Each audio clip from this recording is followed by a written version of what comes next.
Hello, everyone, and welcome to Inspirational Journeys Through Life with Straight Talk with Nolan. I have a beautiful journey, and so do you as well. So how many people can resonate with our journeys out there?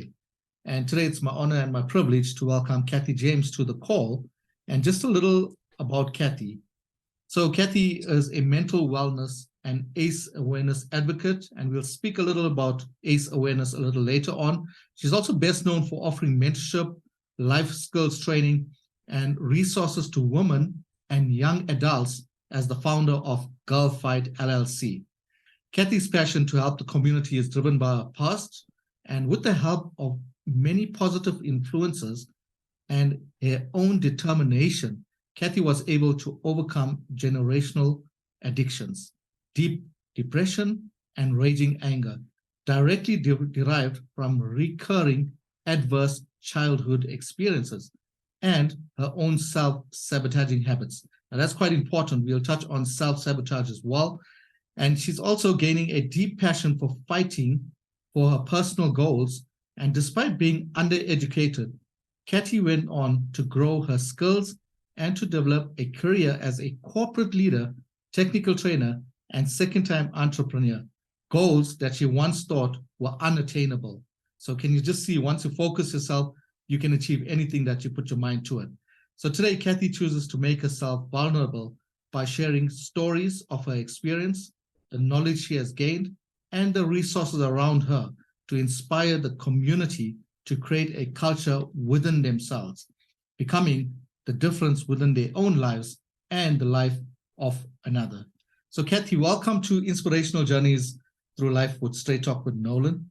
And I think let's just get straight into it. So, it's such an honor and a privilege to have you here today with us. So thank you for making the time once again. Absolutely. It's a privilege to be here, and I've been looking forward to this. So thank you for having me. It's our pleasure. Thank you. So let's get straight into it. Tell us a bit about your childhood. Okay. So growing up, I was raised by my grandparents because both of my parents were addicted to drugs. My home, my lifestyle, although I was raised by my grandparents, my mother was in and out of my life constantly. My grandparents wanted desperately to help my mother and even an aunt that was addicted to drugs. So naturally, they would allow their daughter to come into the home when she needed a place to go, with hopes that she would change her path and that they would be able to provide her the help that she would need. Unfortunately, that wasn't the case. Instead, they became enablers. But I would be subjected to her lifestyle my entire growing up. She would show up with bags of clothes and truckload of furniture, whatever it is in the moment, and find shelter, a place to sleep, a place to eat. But slowly, her addiction would kick in, and the need to settle that urge would result in a fight and her leaving again. So a lot of broken promises, a lot of uproaring in the house. There was always, police in the front yard, for the neighbors to see.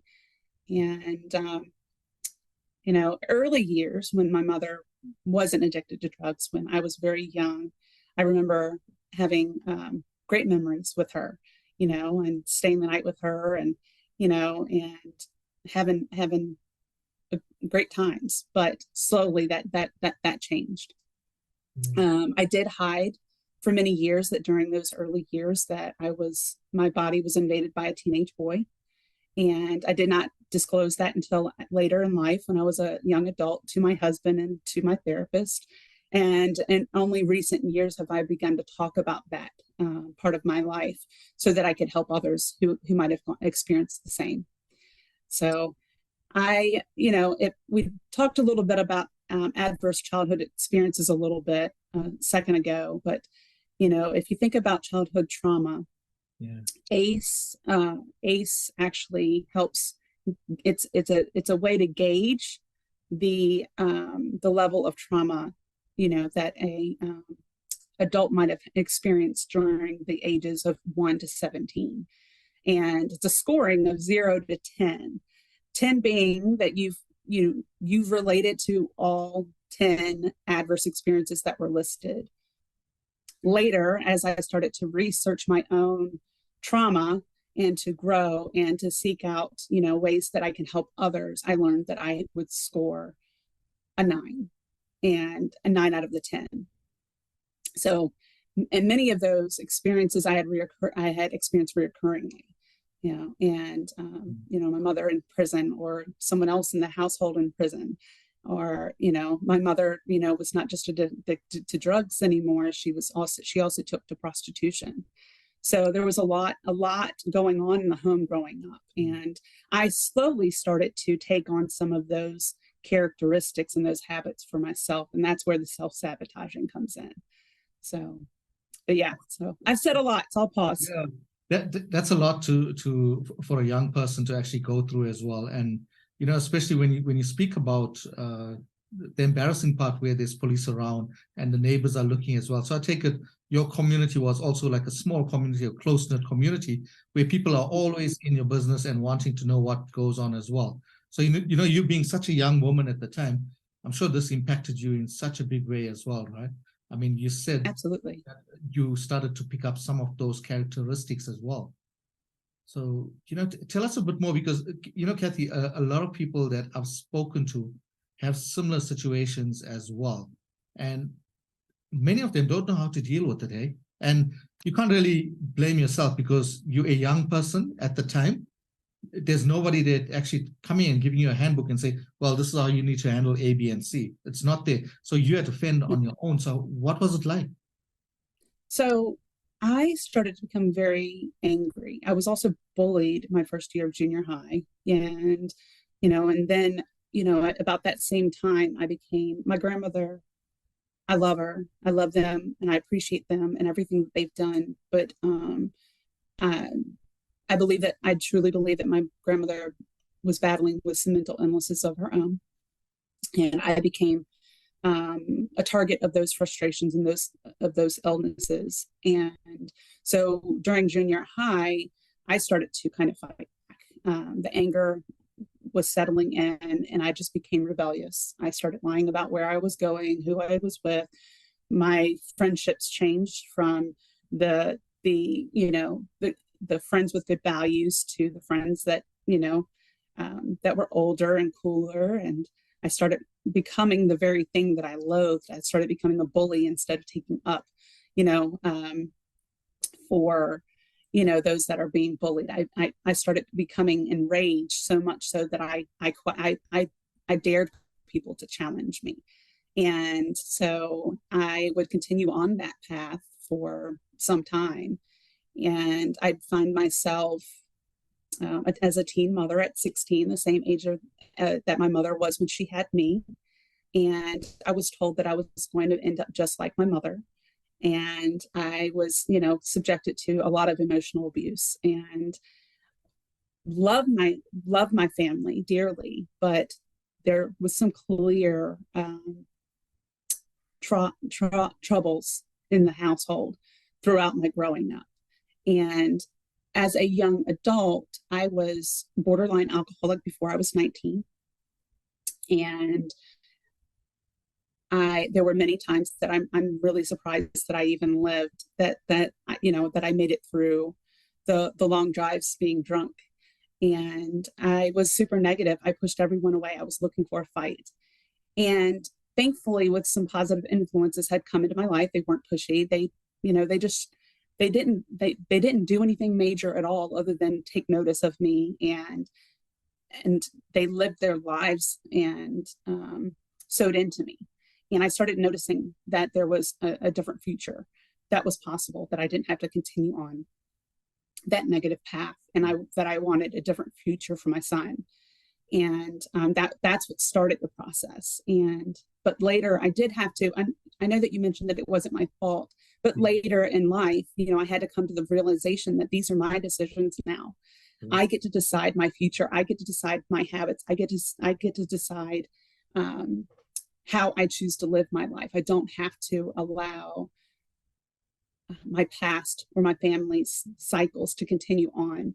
And when I made that decision, that was a turning point. Obviously, it was a long, hard road to get where I am now, but it was totally worth it. I can imagine. And I mean, just looking at you today as well, you've excelled and you've done so well with your life. And I'm sure the listeners out there are very keen, and I'm also very interested to know what was that turning point, apart from you meeting people that really showed you some care and made you feel valued, which is like so important as well, right? There's so many cases or people go around these days when somebody else is having like a troubled childhood, they tend to ignore it and they don't get involved. But you were lucky enough that people started showing you that affection and showing you that you meant a lot and you were a valued person. What was the turning point that allowed you to start making these changes within yourself?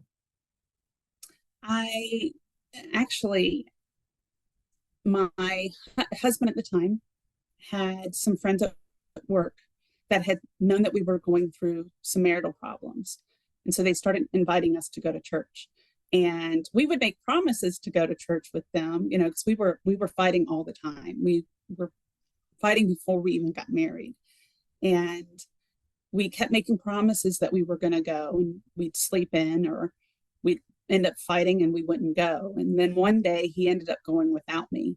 And I started to notice a change in him. And I didn't like it at first. I actually ridiculed him for it, telling him that he thought that he was better than me. And I mean, I was very negative at that time. One evening I was, sulking, crying, and throwing a pity party, and enraged, sitting in the dark by myself, in my pajamas, yelling that I couldn't do this anymore, more of a threat that I didn't want to continue the marriage like the many times that I had before. But in that instant, something told me that I didn't have to do that anymore, that I didn't have to live that life anymore. And I just felt it inside. And I started to actively seek out, a way to grow. We started attending church at the time, and that helped me to surround myself with more positive influences. I stopped going to the places that would draw me into those old habits, and just slowly just started to gravitate towards growth. I didn't know initially that I had all of this healing to be had, right? I just was going through the motions of trying to become, a more positive person. Little by little, I started to notice, the need for healing. And that was through, trying to improve my marriage, and so I started seeking out mentorship and professional therapy. And in doing so, that's when, all of these memories that were compressed deep inside started to come out. And by opening myself up to that healing, I was able to, face them, and heal from them. And it's a process, there's layers, even 20 years later, there's layers, and they still impact me, but they don't impact me the way that they used to. And now I choose to allow those experiences to help others. Wow. That's beautifully said as well, right? Because, and I like a few things that you mentioned in there as well. You actually made the choice, to all the listeners out there as well. Remember, we have to make that choice. We can either stay stuck in that mindset of self-pity and play this pity party all the time, or we could just get up and do something. Because at the end of the day, whose life is being affected here? It's your life, right? And we all know that the more we stay in this stuck depressive state, eventually depression is going to lead to us becoming sick, and sickness will lead to death. Eventually we'll fade away. So I'm glad that you made that decision. So one, I'm glad you made the decision that you needed to work within yourself. And of course, there are shadows within all of us every single time. We are a work in progress, right? As long as we recognize that, we take ownership for it, and we say we want to do something better and we want to become better humans, then we can actually do it as well. So such Absolutely. points as well. And, to the listeners out there as well, remember that none of us are perfect. We all have been through, we all own our own stories. And no matter what, we got to deal with it as well. So thank you secondly, thank you for actually using now your experience to help educate other people and let them realize that, of course, we all go through similar things in life as well. Many people don't know how to deal with things, right? So I'm glad that you've taken this up and you're actually doing it. I want to talk a bit more about, you call it ACE, right? Adverse Childhood Experiences as well. So tell us a bit more about that as well. I'm sure the listeners are curious to understand a bit more on it. And does it affect, who would be, what age would it really affect a person as well? So the adverse childhood experiences is, in a way, it is a way to describe certain experiences that a child might have between the ages of, I want to say 0 to 17, but because there's trauma within the womb as well, but from 0 to 17. But it could be emotional abuse, it could be physical abuse, neglect, caregiver, mental illness, or household violence, something that you've experienced firsthand or might have witnessed, that was traumatic. And, there's data out there that's provided by the CDC, as well as many other organizations. But in short, the CDC has linked ACEs, those experiences, to 5 out of the top 10 leading causes of death. And among those would be suicide. Some of the effects that have been linked to ACEs is, alcohol and drug misuse, sexual promiscuity, risky behaviors, even chronic illnesses like heart disease or obesity and cancer. And if you think about ACEs, if you're experiencing these ACEs and they're saying that these are the impacts of the ACEs, and that means that a lot of times if you're misusing drugs and you're becoming sexually promiscuous or risky behaviors, that means that the pattern, the cycle is continuing. If you have children, those second generations are being impacted by ACEs as well. And a lot of times, they see that the ACEs continue on and double fold. So I experienced 9 of those ACEs growing up reoccurringly, not just, so it was 9, but many of those happened on an ongoing basis and throughout my childhood. And I was passing those same ACEs onto my first son, and even into my second marriage because of my marriage with my second son, because of, even though I was growing, I still had a lot of growing to do. I still had a lot of anger inside of me. So there was a lot of fighting in the household in front of them. So I was passing on those adverse childhood experiences to my children. And I didn't even realize it. I mean, I did, but I didn't. I didn't know it the way that I know it today. And there was a lot of healing that needed to be had, even amongst my children. And I started to sit down and have those conversations with them, and we started to grow and develop together. So anyways, I know that we were talking about ACEs, but it is very much generational. And I'm extremely proud that I was able to break those cycles and continue to break those cycles. And I'm not the only one. I have some family members that were able to do the same, and we're extremely proud of that. And so ACEs, if you're curious, you can actually Google adverse childhood experiences survey, and you'll find the survey available through PDF, and you can take the survey for yourself. So it's, questions of, up to 10, 0 being the lowest score possible, meaning you've not experienced any of those ACEs. It's not to mean that you've never experienced a traumatic event, right? There's other forms of trauma, natural disasters, and bullying, those are not on the ACE survey, but it doesn't mean that you didn't experience some sort of trauma. Yeah.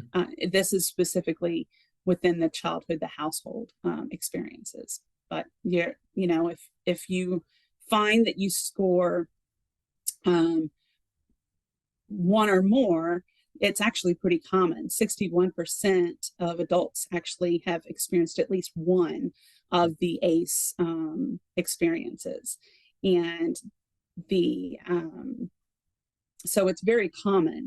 What's uncommon is the higher scores of 9 and 10. But I personally believe that those scores of 9 and 10 are just not seen. Those are those individuals that might not be brave, might not feel the comfort level to go into a therapist's office where they would actually be given an ACE survey, or they've, for the finances, whatever, or they're so embedded into that cycle so I really truly believe that the numbers are higher for the 8, 9s, and 10s. They just don't have the data to prove it. We don't see it.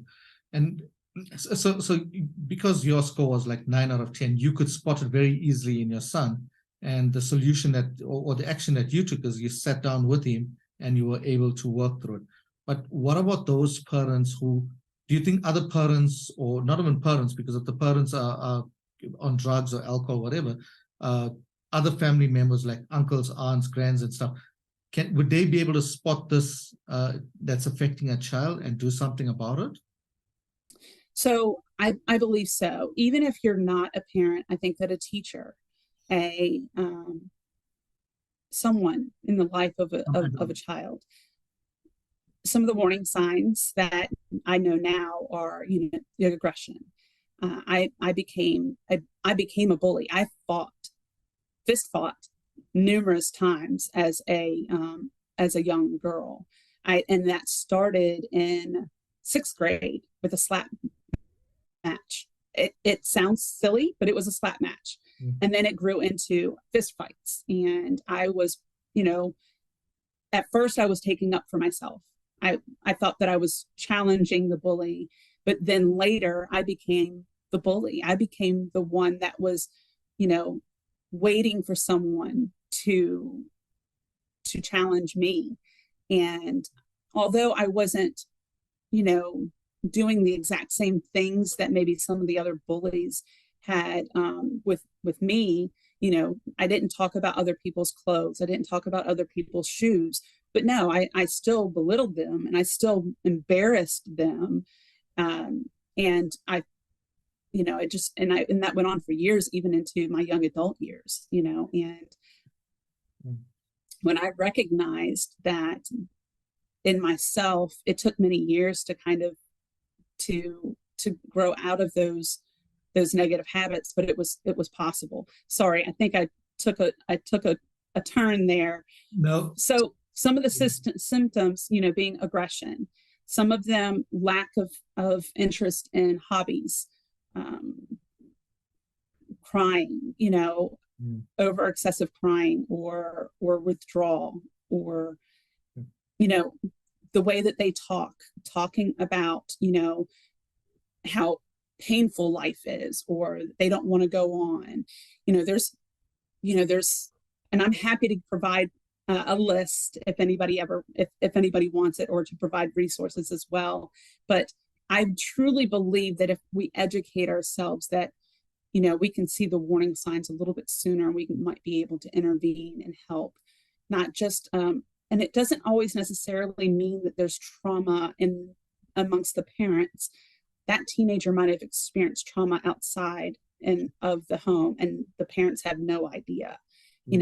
I could have had a healthy home and still have experienced an invasion of my body by the teenager in the neighborhood. The difference was I hid it, and I continue to hide it, because at that age I lied about it, and so I thought that I was going to get in trouble for it. And I was 6 years old. There was no way. But at that moment, that's what you think. You don't realize. And you know, so if there's anyone out there that has held on to that and it's unresolved, I highly encourage you to seek out the help of someone that would be able to help you to grow and to heal from that, because it's vital for your health and for your future. You deserve to be happy. You deserve to be free of those events. That is really good advice as well, because a lot of people hold on to these past traumas, etc., and it prevents them from moving forward.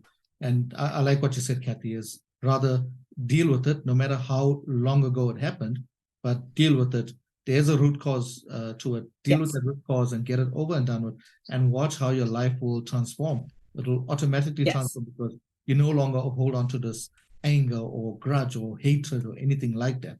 And especially when you're a small kid growing up, a lot of the things, it's really not your fault, because you would not know better. And like Kathy has rightfully said as well, when we're kids, we're afraid to speak up because we're scared of how other people are going to react towards us. We might get a beating and they might call us liars and think. There's so many things out there as well. You know, there's so many things that are happening in the country that I'm in as well, Kathy, you know, with the schools as well. I see reports of children like 13, 14 years old standing up to hit teachers and things like that. It's unbelievable. And we need to understand, why is that child reacting in that way? We can't just take them and just put them into some, you know, like someplace where they're going to be isolated again. We need to address these issues so that we can help that child become a better child as well. Absolutely. I remember being expelled in 8th grade for, I was standing up to a bully, but I was naive in thinking that something would not come of it. And she was a much bigger girl than I was, and I found myself pinned between the bleachers at her disposal. And I ended up getting expelled, and I was looked at as the instigator, and I was looked at as the bully, and I was looked at as all of these things. And they put me into a school for misfits, and that was known for misfits. It was a point option type of school. And instead of, you know, looking into the situation, they're just, even for this young girl, what's the root cause of this? What's causing the aggression? What's causing the acting out and the behaviors? And those are signs, those are warning signs that something deeper is going on. And I truly believe that, you know, we need to, I don't think that our educators have to be counselors, but they need to be educated to a point to recognize those signs. And it can be overwhelming because there's so much. It can be overwhelming. So I don't dare try to put myself in the shoes of an educator by any means, but I truly believe that there needs to be some sort of level of knowledge and assistance, and that the students that are going through that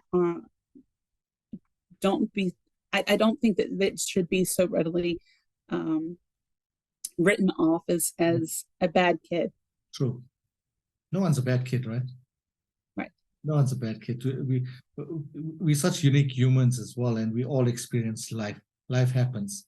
We just need to work together and find solutions for it as well. Because the moment we call them a bad child or bad names, etc., we accept that. We take it on. We start to take it on. Exactly. And we start conditioning them to think that, right? And they're going to think that the balance of their lives. So, you know, with that, they start doubting themselves as well, right? So many of us do doubt ourselves. I've had that experience many, many times as well. So what do you think about poor self-perception, self-doubt, and self-advocacy as well? Because, you know, when we talk about self-worth and things like this, people don't realize in this century, we need to love ourselves first, right? Yes, we definitely do. And for the longest time, I did not love myself. I did not like who I was in the mirror, and I did not believe that I could attain very much at all. And when I started to recognize that I wanted something deeper and that I wanted to grow and develop, I started to become introduced to the idea of self-love and positive thinking. And I would be introduced to audio tapes and books and, resources that would help me to develop those, that self-love within myself. And I started pursuing it and believing it. And my world changed drastically as a result of it. So it does start at the core of self-love. And when you start loving yourself, your perception of yourself starts to change. You start believing in yourself a little bit more every day. And when you start believing in yourself a little bit every day, your confidence starts to grow and you start to explore. And for me, I started exploring in many different ways. It was, I found myself undereducated and unable to read even a simple children's book to my sons at bedtime. And I sulked for it. I for a while, I allowed it to impact me in a negative way instead of doing something about it. I even envied my husband at the time because he read better than I could. And then I got to the point where enough was enough, and I started to do something about it. I started, even though we didn't have the income to go to put me through school, I started where I was with the resources that I had, and I started to pick up books and read them, even if I couldn't read them. I started reading anything and everything. I started reading books that were borrowed. I started going to the library. I bought a dictionary. I started reading the dictionary, and I started noticing that I didn't know words that other people were talking about. So I made myself flashcards, and I started, learning how to write them and spell them and the definitions of them. And I just, and I just started to just sew it in and suck it all up. And, it's an amazing thing when you start to believe in yourself and to love yourself, because you can move mountains. There's nothing can stop you when you start to believe and love yourself.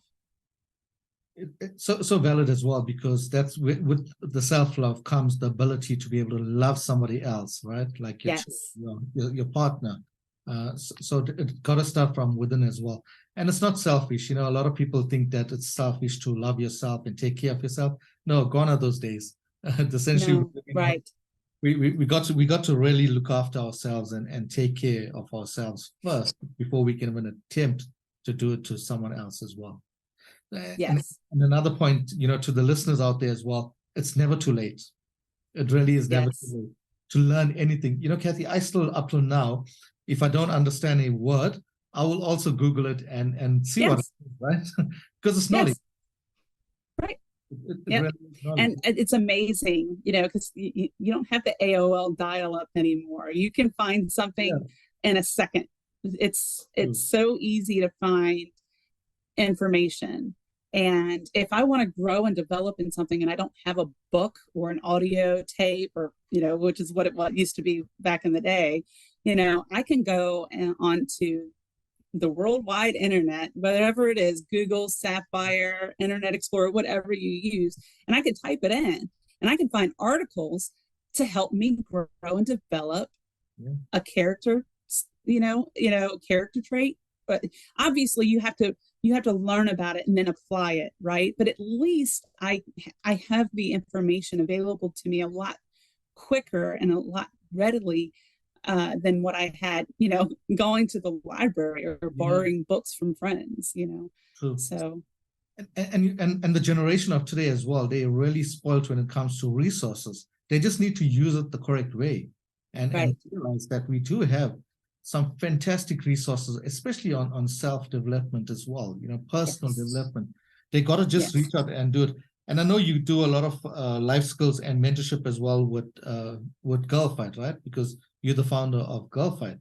Can you tell us about some of this training that you do? So I started, this is fairly new. So what I've started to do in the very early stages was to seek out other resources, other professionals, and allow them to utilize the skills that they developed, whether it be, a dietitian or a certified public accountant, Yeah. or a therapist. So I'm actually utilizing other resources around me to sow into the young adult community. I've recently, and I do that in the forms of interviews. So it's training because we are teaching, but Yeah. it's not in the traditional manner of training, standing in front of a classroom. It's, in today's world, our young adults are used to 90-second TikToks, and their attention span is, because of the way that social media is smaller. So I've decided to take the knowledge of these experts and the knowledge that I've gained and to put them into smaller pockets of information so that they can, in the moment get the meat of the topic. So I've just recently started to publish those trainings, if you will, or those interviews. The first interview that I've recently published was, from a certified public accountant. And the first part of the interview was, about, what she could get, what advice she could give to the young adult who might be trying to develop a budget or save, all those financial pieces that they would need to be successful, that anyone could use, but the audience was directed towards the young adult, because a lot of times we go out into the world, and we don't know how to save, we don't know how to budget. So the first half of the interview, we made sure that we provided that information. And the second half of the interview is meant to provide some advice for those that are actually seeking out a career in the finance industry. And I've done that with each of the experts that I've interviewed. And in the future, I'll have some young adults on that will talk about their stories and how they've overcome their trials, or how they've, grown their career paths. It's going to be an ongoing experience and different projects every quarter. But my biggest thing with my biggest goal with the young adult community is to help bridge that gap, whatever it is in that moment. It might be, that they're experiencing some challenges with developing a resume. Okay, let's find somebody that can help you with that. It might be that they are troubled and experiencing some, anxiety and some depression. Okay, let's find somebody that can help you with that. So I do offer one-on-one ongoing mentorship for free.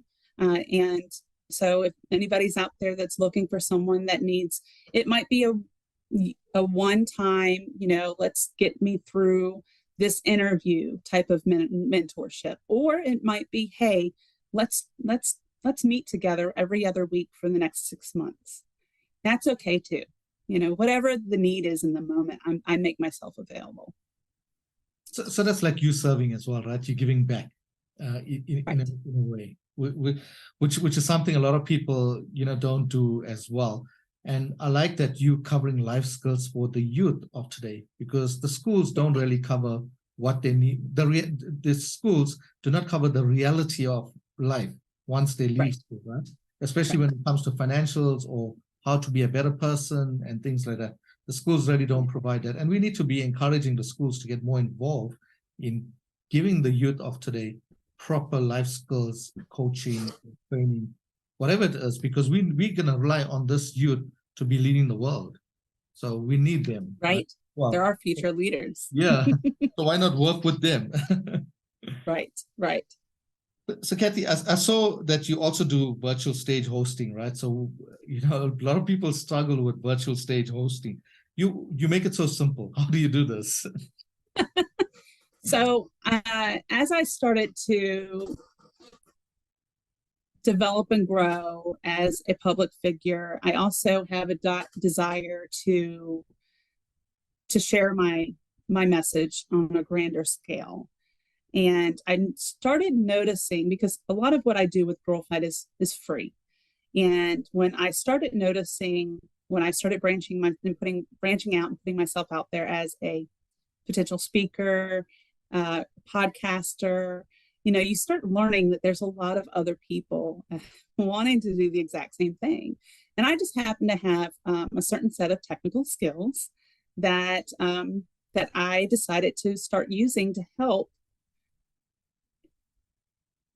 new or aspiring speakers, entrepreneurs, or public figures, even an author, to help them to brand themselves, if you will. If they're desiring to branch out and to, grow their audience, or to branch out as a speaker and to land stages, I decided to help them with that, So I've created packages that would allow them to record their message and get it out to their audiences and to the world sooner rather than later. And I've started to create opportunities for speakers to come together through summits as well. So that's new. It's new. And but yeah, so that's through She Shed Media Group.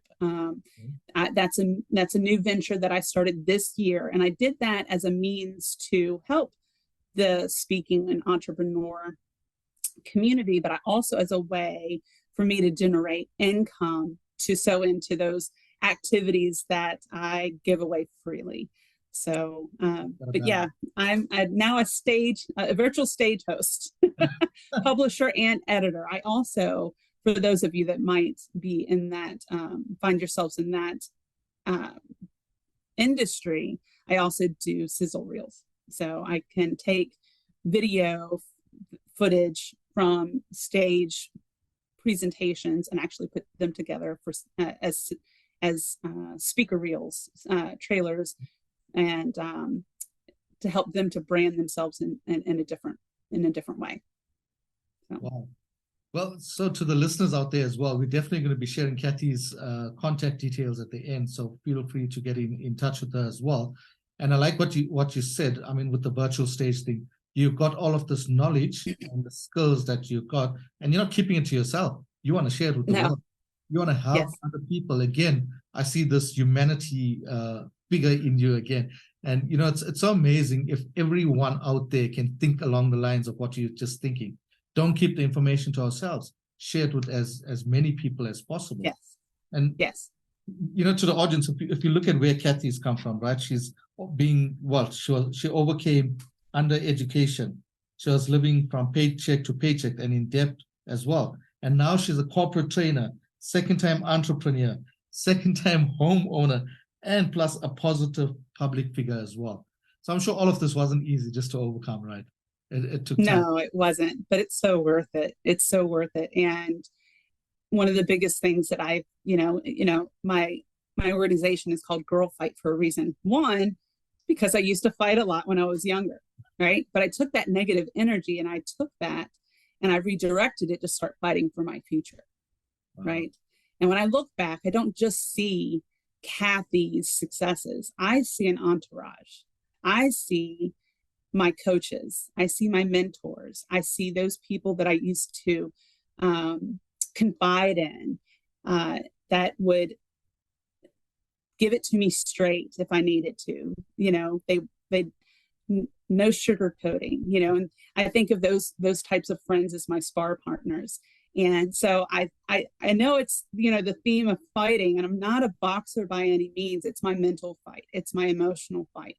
And when I got to the point where I was no longer willing to fight physically and against those that I thought were my enemy, I decided to start fighting for myself and rather against myself, because I was sucker punching myself in the gut every time that I, decided to remain idle and do nothing at all. And so I just encourage you to get that fire in your belly and to start fighting for your future and find your entourage, find your coach, find your mentor, find your friends that are going to be great spar partners and cheerleaders in the audience. So find your circle as well. And you know, Yes. when you're thinking about Girl Fight as well, I meant to ask you, you know, how the name came about, but you know, how many of us really want to fight? If you're thinking about Girl Fight and fighting, you know, whatever you are going through at this moment or have been through and stuff, ask yourself the question, how valuable is your life? And when you realize that you're such a valued person, then you will do whatever it takes to start working on yourself. And Yes. you know, we've said it a few times, it's never too late. I still work on myself every single day. You know, whenever I find like that I'm going off track, then I ask myself these deep questions like, okay, what set you on this path now? Why did you Right. decide to do this? So, you know, very important. You spoke also about, you know, the virtual stage hosting. I was talking to a lady earlier on and she told me she's presenting a little later today and she's so nervous and stuff. So I said, you know what? Nervous is actually good. It's not a bad thing Yeah. at all. When you're nervous, it means you're going to do a fantastic job. So I just advise, I said, just 5 minutes before your talk, just go into a meditation, just be calm and just visualize yourself delivering a really good speech and watch how it will Yeah. just unfold. Because as long as you can picture it in your mind, it's going to really become a reality as well. Absolutely. I started telling myself that I'm the expert on this topic. I'm the best person to deliver this topic, and I've prepared. I'm ready. I'm not as confident in other areas because I'm not the expert in those areas, right? Yeah. But when I get to the point where I'm having to share, I'm the expert in this because it's my life, and I've prepared. And so if we remind ourselves of that, our confidence can grow. I can tell you all kinds of stories about my lack of confidence in so many ways, but I've gotten to the point where I'll even do the superwoman stance, whatever works, picture yourself as, and remind yourself that you've got this. So I think that was great advice for your friend. Yeah, take accountability, take ownership of your life. Nobody's going to come and live your life for you. And it's not that nobody wants to, but you got to take control of it. And when you start doing that, you reach a point in your life where nothing anyone says or does will ever affect you again. You know, I've learned this one thing growing up as well, because I've been through a lot similar to what you've been through as well. And I've realized in my adult years that, you know, what other people think about me is really none of my business. Absolutely. Yeah. Yeah. Just too bad. Yeah. It's not worth the energy. True. We still have those moments, right? It still impacts us. But as long as we don't stay there too long, I think that it's okay. It's healthy to have feelings. Yeah. To be angry, to be hurt, to be sad. It's how long do we want to stay there? Absolutely. Yeah. Don't stay stuck there, because the longer you stay stuck there, the longer it's going to take you to get out of whatever you are going through as well. Right. You know, that's life. Cool. Thank you so much for this. It's been really great so far having a chat with you. And I do know there's a memoir in progress as well. Do you want to tell us a bit more about that? Well, it's a journey for sure. I am writing a memoir, and it can be challenging because it brings up a lot of those memories. But I'm excited about it. I'm hoping that it will be finished by early 2023. Wow. But if not, it'll definitely be finished in 2023. So I've made that goal, and it'll be a huge accomplishment for me, especially considering, I've disclosed earlier that, at one point I wasn't even confident or felt that I could even read a children's book to my sons. So I've come a long ways, and it's a huge feat, but I'm especially a memoir because, when I started out on this journey, I didn't realize that a memoir, especially as a first-time author, is usually between 50 to 60,000 words. So I've come a long ways, but I still have a long ways to go. And but yeah, I'm super excited for it. Imagine that from learning how to read using flashcards, etc., and now you're writing your memoir. Amazing. Well done, Kathy. So thank you. So grateful, And, once again, thank you so much for inspiring our listeners and viewers out there as well. It's been such an honor to have you on. and learn so much more from you as well. Any last inspiring words for the audience? You're not alone. You're not alone. You don't have to fight this battle alone. If you ever feel alone, call me, reach out to me, Kathy at mygirlfight.com. And I know that Nolan, would probably say the same. You don't have to experience anything on your own. If you need someone to listen to help you find the resources, to get you through whatever it is that you are experiencing, I'll be your entourage. I'll be your circle. So, but yeah, you're not alone. You're not the only one that's experienced this. There's someone out there that can help you and guide you, and that would gladly be your listening ears and your confidant. Wow. Very well said. And that's the reason why we have these inspirational journeys through life. It's to inspire the audience out there and to let them know that really you are not alone. Right. And in saying that as well, if you do resonate with Kathy's story as well, this is going to be on YouTube, it's going to be on Anchor FM, etc. Please leave your comments there or questions for Kathy, and she'll be happy to answer them for you. So don't be Absolutely. afraid. It's been such an amazing talk as well. So Kathy, once again, thank you so much for your time. I do thank you. I'm so glad I connected with you as well. And absolutely. To the listeners and viewers out there as well, if you like this podcast, please give us some comments on YouTube as well. Get in contact with Kathy. We are going to share her details as well. So feel free to contact her directly and learn a bit more from her as well, because this is what it's all about. Absolutely. So, thank you. I appreciate you. It's my pleasure. So this is your host, Nolan Pillay from Inspirational Journeys Through Life. Please feel free to share this podcast, like it, and comment as well. Share it with your family and friends. Somebody can do with an inspiring story like Kathy's out there as well. So thank you for your time and have an awesome day. Cheers. Thank you.